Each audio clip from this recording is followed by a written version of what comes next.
बांकी ब्लॉक अंतर्गत जगन्नाथपुर पंचायतस्थ बालिका उच्च विद्यालय 33तम वार्षिक उत्सव शनिवार अनुष्ठित हो विभिन्न क्रीड़ा प्रतियोगिता स्कूल शताधिक छात्री अंशग्रहण करथिले। प्रधान शिक्षक उमाकांत बेहेरा सभापतित्व अनुष्ठित उत्सव में मुख्य अतिथि रूपे बांकी सह बांकी मंडल शिक्षा अधिकारी बलराम मुदुली, मुख्य वक्ता भाव कंटीन नीलमाधव महाविद्यालय अध्यापक डॉ नीरज कुमार मंत्री, विशेष अतिथि भाव समाजसेवी गुरुपारी साहू, सम्मानित अतिथि भाव बांकी स्वयं शासित महाविद्यालय पूर्वतन प्राध्यापक मनोज कुमार महापात्र, शिक्षाविद पूर्णचंद्र बेहेरा, जगन्नाथपुर साधन केन्द्र संयोजक डॉ चित्तरंजन साहू, सरपंच प्रभु प्रसाद बेहेरा, परिचालना कमिटी सभापति सौदामिनी नंद प्रमुख जोगदे उद्बोधन देवा सह कृति प्रतियोगी को पुरस्कृत करथिले। विद्यालय विज्ञान शिक्षयित्री सरिता साहू वार्षिक विवरणी पाठ करथिबा बेले समाजसेवी चित्तरंजन साहू संयोजना करथिले। क्रीड़ा शिक्षयित्री धन्यवाद अर्पण करथिबा बेले अन्य शिक्षक शिक्षयित्री सहयोग करथिले। कमिटी सदस्य माने सांस्कृतिक कार्यक्रम परिचालन रे सहयोग करथिले। बांकीरो मानस रंजन साहू को रिपोर्ट, खबर हब ओडिशा।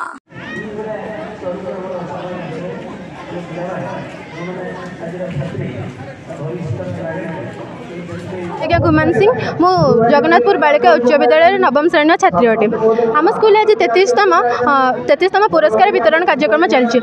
मुझे देखिए मुझे स्कूल देखी आम जगन्नाथपुर स्कूल सबुठ बेस्ट स्कूल बोली मो मतरे सबुठ बेस्ट स्कूल, कारण से जमी अन्य स्कूल रैगिंग फैंगिंग हो आम स्कूल से रैगिंग व्यवस्था ना। समस्ते भौणी परिका रोचु आउे जो मैम सार अच्छे आम फ्रेंड भरी आमको व्यवहार करती, से बहुत भल पाठ पढ़ाती। मोर तो यहाँ प्रथम वर्ष किंतु जहाँ भी मुझे देखी स्कूल सबुठ भल पाठ पढ़ा तो से कह मुझे श्री उमाकांत बेहेरा, जगन्नाथपुर बालिका उच्च विद्यालय प्रधान शिक्षक। आज आम विद्यालय 33तम वार्षिक उत्सव पालन करा जाउची।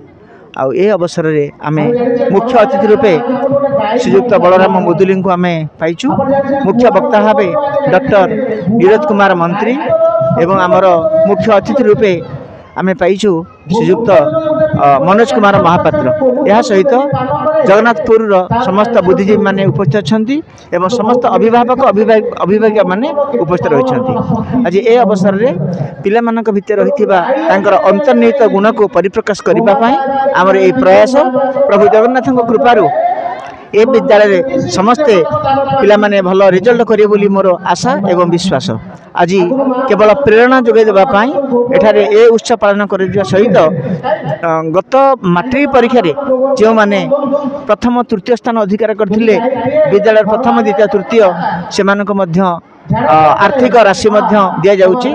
प्रथम पुरस्कार 4000, द्वितीय पुरस्कार 3000 एवं तृतीय पुरस्कार 2500 टंका।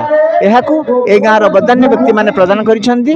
तेणु मो आम विद्यालय तरफ मोर परिचालना कमिटी तरफ से कृतज्ञता ज्ञापन करुछु।